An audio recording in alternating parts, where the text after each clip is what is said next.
America அதற்கு தேவையான அனைத்து ராக்கெட்டுகளுமே இஸ்ரேலுக்கு தர்றாங்க. இப்போ ஈரான் வருமாங்கும்போது அமெரிக்கா இங்கே இஸ்ரேல், அங்கே இன்னொரு புறம் இப்போ இவங்களுக்கு தரும்பொழுது ரஷ்யா வந்து ஹிஸ்புல்லாவுக்கு ஆயுதம் கொடுத்து உதவுகிறது அப்படிங்கிற ஒரு பேச்சு இருக்கும்போது அமெரிக்கா விசஸ் ரஷ்யா அப்படிங்கிற ஒரு வருமா, ஒரு பிராந்திய போர் வருமா அப்படிங்கிற ஒரு கேள்வி நடந்துக்கிட்டு இருக்கும்போது அந்த சைடு கொரியா அவர்களுக்குள்ள ஒரு சின்ன ஒரு போருடைய அதோடைய லைட்டாக ஒரு பத்துக்கிட்ட மாதிரியான ஒரு செய்திகள் வந்திருக்கேயா, வாய்ப்பு இருக்கிறது? இல்லை, ரீஜனல் கான்ஃப்ளிக்டை வந்துட்டு கிட்டத்தட்ட எல்லா வணிக நாடுகளும் விரும்பும். அப்படிலாம் வந்துச்சு அப்படின்னா மிகப்பெரிய அளவுக்கு சேதம் ஏற்படும் தெரியும். அதனால் அடுத்தவங்ககிட்ட ஆயுதம் கொடுத்து அதுவும் அளவோடு கொடுத்து நீங்கள் முட்டிக்கங்க மோதிக்கங்க செத்துக்கங்கன்னு சொல்லுவாங்க ஒழிய எதுவுமே வராது. யாராக இருந்தாலும் சரி, வடகொரியாவோ தென்கொரியாவோ, புரியுதுங்களா, ஹெஸ்பொல்லாவோ இஸ்ரேலோ இல்லை ஹமாஸோ இல்லை இஸ்ரேலோ, எந்த கான்ஃப்ளிக்ட்லேயும் சரி ரஷ்யா வந்துட்டு ஆயுதத்தை வைக்கிறதோடு சரி, அமெரிக்காவும் அதே தான். உனக்கு நான் நல்ல ஆயுதம் தரேன், இந்த வேலை பில்லு, அவ்வளோதான். ஒரு பக்கம் பண்ணால் சொல்கிறாங்க அவங்களுக்கு வந்துட்டு உதவி பொருட்கள்லாம் போய் சேரணும்னு சொல்லக்கூடிய அமெரிக்கா, இன்னொரு பக்கம் அவங்களுக்கு ஒடுக்கிறதுக்கான பாசிபிலிட்டியே இல்லை. இப்போ சொல்கிறான் ஹமாஸை வந்துட்டு நீங்கள் அழிச்சொழிக்கிறதுக்கான வாய்ப்பே இல்லைன்றான் America. So long drawn out conflicts தான். ஒரு நீண்ட கால போருக்கு வந்துட்டு இஸ்ரேல் தன்னை அறிந்தோ அறியாமலோ அப்படி ஈடுபடுத்திவிட்டது. அறம் நாடு நேயர்களுக்கு அன்பு வணக்கம். இன்று நம்மோடு இணைந்திருப்பவர் மூத்த பத்திரிகையாளர் ஐயநாதன் அவர்கள். ஐயா வணக்கம். வணக்கம். 2 நாட்களுக்கு முன்பு கூட ஈரானில் ஒரு குண்டுவெடிப்பு அடுத்தது நடந்தது. 103 பேர்கிட்ட பலியானாங்க. அது ஒருவேளை இஸ்ரேலுடைய செயலாக பார்க்கப்பட்டது. இது வந்து நேரடியாக ஈரானுடைய ஒரு படைத்தளபதி கூட ஈராக்கில் வைத்து கொல்லப்பட்டார். அப்போ அதுலேயும் அமெரிக்காவுடைய தலையீடு இருக்குது, ஏன்னா அமெரிக்கா தான் பண்ணாங்கன்னு சொல்லும்போது இப்போ ஈரான் நேரடியாக போரில் தலையிடுமா அப்படிங்கிற ஒரு கேள்வி இருந்தது. இப்போ நீங்கள் சொல்கிறீங்க இஸ்ரேல் நேரடியாக ஈரானோடு பகையிட்டால் ஈரான் கண்டிப்பாக ஒரு பெரிய தாக்கத்தை ஏற்படுத்தும் அப்படின்னு சொல்லுவீங்க. இப்போ ஈரானோட நிலைப்பாடு என்னவா இருக்குது? அவர்கள் சற்று அமைதியாகவே இருக்காங்களா அந்த குண்டுவெடிப்பு நடந்ததுக்கு பிறகு கேட்குறேன்? இல்லை, ஓரளவு அவன் அத்துமீறோட. இப்போ முதல்ல என்ன அப்படின்னா, ஒரு பக்கம் ஹெஸ்புல்லா, இன்னொரு பக்கம் பார்த்தீங்கன்னா ஹமாஸு, இன்னொரு பக்கம் இஸ்லாமிய ஜிஹாது, புரியுதுங்களா, இன்னும் ஒரு சின்ன ஒரு அமைப்பு ஈரானுடைய சார்பாக, இவங்க தான் மோதிக்கிட்டு இருக்கிறாங்க.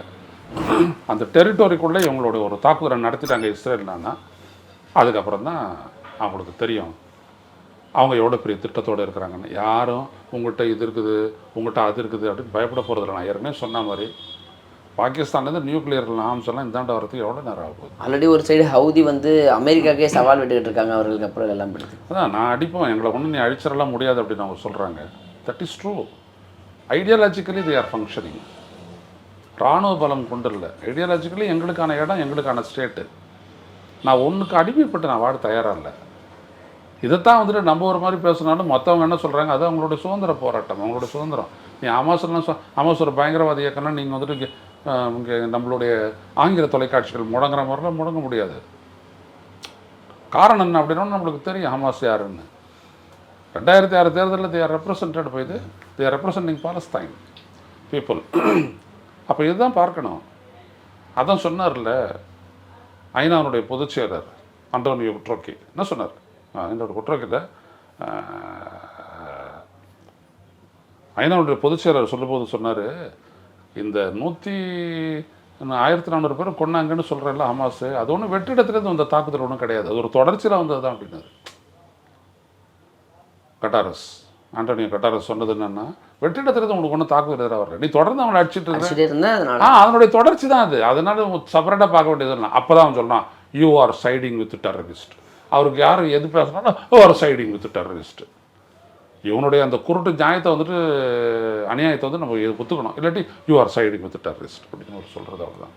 இவங்க எதிர்பார்த்தது இந்தியாவே செய்கிறல்ல. ஹமாஸை வந்துட்டு பேன் பண்ணணும் அப்படின்னு தான் எதிர்பார்த்து அவன் வந்துட்டு லஷ்கர் தைபா பேன் பண்ணுறாரு. இன்றைக்கி 2008 நடந்த அந்த தாக்குதலுக்கு 15 ஆண்டு கழிச்சு இப்போ இப்படியெல்லாம் இந்தியருடைய காதில் பூ சுற்றணும்னு நினைக்கிறான் பாருங்கள். இப்போ இஸ்ரேல் எப்படியாப்பட்ட ஆள், அது ஒன்றும் இல்லை.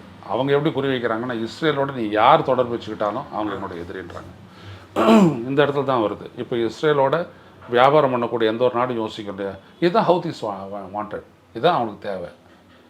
நாங்கள் எங்களுடைய பாலஸ்தீனர்களை அவங்க வந்துட்டு மூச்சு திணற அடிக்கிறாங்கன்னா நாங்கள் இஸ்ரேலில் மூச்சு திணறோம். இஸ்ரேலில் பொருளாதார ரீதியாக நெருக்கடிக்கு உள்ளாக்கணும், திணற வைக்கணுங்கிற ஒரு இதில் வந்து ஹவுதி ரொம்ப தெளிவாக இருக்கும். ஆமாம், அதுதான். அப்போது இந்தியா என்ன பண்ணணும் அப்படின்னோம்னா, நாங்கள் இந்திய பிரதமர் மோடி என்ன சொல்லிட்டார் அப்படின்னோம்னா, அதை பொறுத்த வரைக்கும் அங்கே இருக்கக்கூடிய பாலஸ்தீனர்களுக்கான உதவிகளை நான் செய்ய தயார் அப்படின்ட்டு தான் வந்துட்டு பாலஸ்தீன அத்தாரிட்டியினுடைய சேர்மன்கிட்ட அவர் பேசினார்.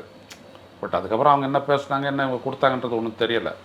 ஆனால் இந்தியா இதை விட ஒரு ஸ்டெப் அதிகமாக போய் என்ன பண்ணணும், போரை நிறுத்து, ஏன்னா அவையில் வந்துட்டு போரை நிறுத்து அப்படின்ற ஒரு தீர்மானத்துக்கு நீங்கள் 183 நாடுகளோட நீங்கள் நின்றுட்டீங்க.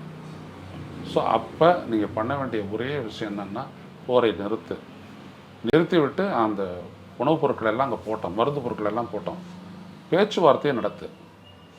பேச்சுவார்த்தையின் மூலம் ஒரு நீடித்த தீர்வு. இதான் ஸ்டாண்டர்டு பொசிஷன் இந்தியாவுக்கு. இதை வலியுறுத்தும். ஆனால் அது வலியுறுத்தவே இல்லை. இஸ்ரேல் ஹமாஸ் மீது நடத்திட்டு இருந்த தாக்குதலில் தரைப்படை எல்லாமே பின்வாங்கி விட்டது அப்படின்னு. ஏன்னா அவர்களுக்கும் பெருத்த சேதம் இருந்தது. இப்போ வான்வெளி தாக்குதலில் தொடர்ந்துருக்காங்கன்னு பேசியிருந்தையா. அமெரிக்கா அதற்கு தேவையான அனைத்து ராக்கெட்டுகளுமே இஸ்ரேலுக்கு தர்றாங்க.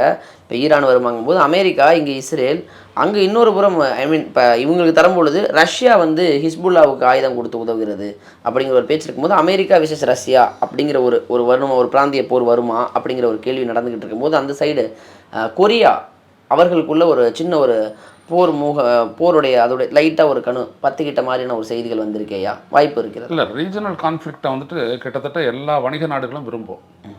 ஏன்னா அவங்களுடைய பொருட்களினுடைய கச்சால் இருந்துட்டு எல்லாத்துடைய விலையும் அதிகரிக்கும். எனவே அவங்க அது விரும்புவாங்க. எந்த நாடும் ஒன்றுத்துக்கு ஒன்று அமெரிக்காவும் ரஷ்யாவும் ஒருபோதும் மோதிக்காது. எத்தனை ஆயிரம் பேர் சுத்தானோ எத்தனை லட்சம் பேர் சுத்தாலும் சரி மோதிக்காது. ஏன்னா அவங்களுக்கு இதனால் வரக்கூடிய பொருளாதார சுமையெல்லாம் தெரியும். அது ஒன்ஸ் இன் எரா வார் தான் அது. அப்படிலாம் வந்துச்சு அப்படின்னா மிகப்பெரிய அளவுக்கு சேதம் ஏற்படும் தெரியும். அதனால் அடுத்தவங்ககிட்ட ஆயுதம் கொடுத்து அதுவும் அளவோடு கொடுத்து நீங்கள் முட்டிக்கங்க, மோதிக்கங்க, செத்துக்கங்கன்னு சொல்லுவாங்க ஒழிய எதுவுமே வராது. அது யாராக இருந்தாலும் சரி. இப்போ அந்த லிஸ்ட்டில் சீனாவும் சேர்த்துட்டான். அவனை எங்கேயோ வந்துட்டு சண்டை கண்டெல்லாம் போட்டுக்கிட்டுலாம் இருக்க மாட்டான். புரியுதுண்டா? எனக்கான ஒரு பேச கொடுன்னுவான், வாங்கிக்குவான். எனக்காக வணிகத்தை கொடுன்னுவான், இது பண்ணுவான், நான் உன்னோட நிற்கிறேன்னுவான். அவ்வளோதான், வேறு எதுவும் செய்ய மாட்டான். அப்போது வடகொரியாவோ தென்கொரியாவோ, புரியுதுங்களா, ஹெஸ்பொல்லாவோ இஸ்ரேலோ இல்லை ஹமாஸோ இல்லை இஸ்ரேலோ, எந்த கான்ஃப்ளிக்ட்லேயும் சரி ரஷ்யா வந்துட்டு ஆயுதத்தை வைக்கிறதோடு சரி. அமெரிக்காவும் அதே தான். உனக்கு நான் நல்ல ஆயுதம் தரேன், இந்த விலை பில்லு, அவ்வளோதான்.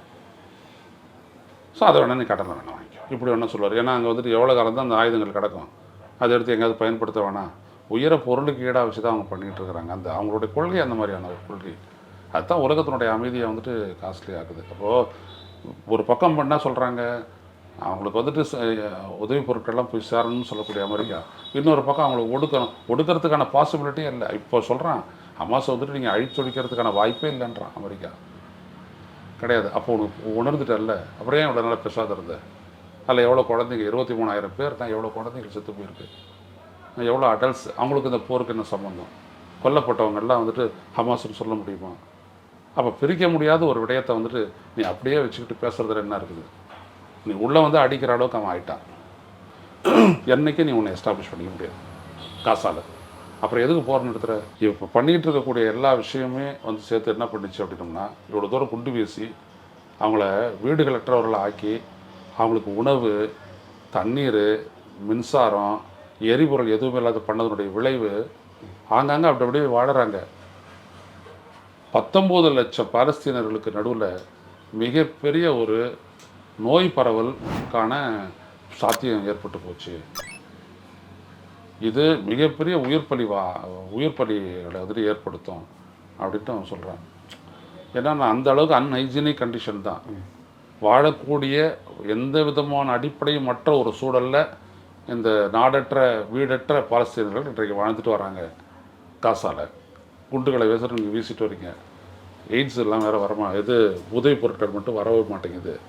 அப்படி வராத போது என்ன பண்ணுவாங்க அப்படின்னோம்னா, இஸ்ரேலுக்கு வரக்கூடிய அவங்களுடைய வியாபார இலக்குகளை குறிவைக்கிறதுக்கான நியாயம் அங்கேருந்து பிறகுதா இல்லையா? இதுதான் போர் விரிவடைவதற்கான அடிப்படை. அவங்க வந்துட்டு மீள முடியாத அளவிற்கான ஒரு துயரத்தை நான் அவனுக்கு கொடுக்கணும். இதுதான் இஸ்ரேலுடையது. ஸோ அவனுக்கு அதை பற்றி ஒன்றும் கவலை இல்லை. ஏதாவது ஒரு கட்டத்தில் போர் நிற்கும், அது அந்த இடத்துல வந்துட்டு அவன் ரீபில்டு பண்ணிக்குவான். ஆனால் திருப்பி அடிக்கிறதுன்றது ஒருபோது நிற்காது. So long drawn out conflicts தான். ஒரு நீண்ட கால போருக்கு வந்துட்டு இஸ்ரேல் தன்னை அறியாமல், தன்னை அறிந்தோ அறியாமலோ அப்படி ஈடுபடுத்தி விட்டது. இது இஸ்ரேலியர்களுடைய அமைதிக்கும் எதிர்காலத்திற்கும் வளர்ச்சிக்கும் பெரிய ஆபத்தாக முடியும். கொரியான்னு ஒரு வார்த்தை கேட்டிருந்தேன். ஏன்னா 2022 ரஷ்யா உக்ரைன், 23 இஸ்ரேல் ஹமாஸ், 24 அப்போ மேலே 2. ஏன்னா இப்போ ரஷ்யா உக்ரைனும் அப்படியே போயிட்டுருக்கு, இஸ்ரேல் ஹமாஸும் போயிட்டுருக்கு. அதுக்குள்ளே அடுத்த 2 நாடுகளோ அப்படிங்கிற ஒரு கேள்வி வருது. ஒரு உலக போர் அப்படின்ற ஒரு ரேஞ்சுக்கு ஒரு ரீஜனல் கான்ஃப்ளிக்ட் போகிறதுக்கான வாய்ப்பு இல்லை.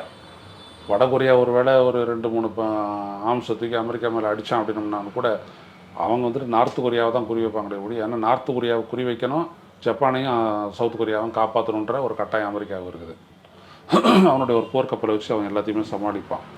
ரெண்டாவது, அவனால் அவங்ககிட்ட இருக்கக்கூடிய இன்டெலிஜென்ஸ் வந்துட்டு ரொம்ப ஈஸியாக இவனை முடக்கிட முடியும். அதனால் அவங்க வந்துட்டு விட்டுட்டு வேடிக்கை பார்த்துட்ருக்குறான். இவர் ஏதாவது ஒரு கான்ஃப்ளிக்டில் இறங்கிட்டாருன்னா ஒன்று சீனா வந்துட்டு ஒன்று குதிக்க போகிறதில்ல. அவருடைய வேலை அது கிடையாது. அது வந்துட்டு நார்த் கொரியாவுடைய அந்த தலைவனுக்கும் தெரியும். அதான் முடிச்சு போச்சு. அதனால் நீங்கள் என்ன அப்படின்னோம்னா, ஒரு சின்ன கான்ஃப்ளிக்ட்டு அப்படி இப்படிலாம் வரும், பெருசாகாது. ஏன்னா பெருசானால் என்ன ஆகுன்றது அவங்களுக்கு எல்லாருக்குமே தெரியும்.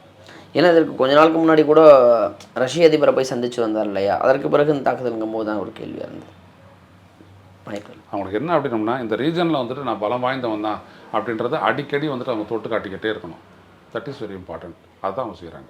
இங்கே இஸ்ரேல் ஹமாஸ் படையினர் இங்கே நடக்கக்கூடிய இந்த நிலவரம் நேற்று இப்போ அவர்கள் வந்து இந்த போருக்கு பின்பு காசாவை முழுவதுமாக தன் கட்டுப்பாட்டுக்குள்ளே எடுத்து ஒரு ஒரு ஒரு வரையறையை வகுத்திருக்காங்களே, அது என்ன நடந்துக்கிட்டு கிடையாது ஒருபோதும். அதுதான் அவங்களுடைய எக்ஸ்பான்ஷன் தியரி. அதை வந்துட்டு எங்களுடைய டிஃபென்ஸ் பஃபர் அப்படி தான் அவங்க சொன்னாங்க. பாதுகாப்பிற்கான எங்களுக்கு கூடுதல் இடம் அப்படின்னு சொன்னாங்க. அது நடக்க போகிறதில்ல, ஒருபோதும் நடக்க போகிறதில்ல.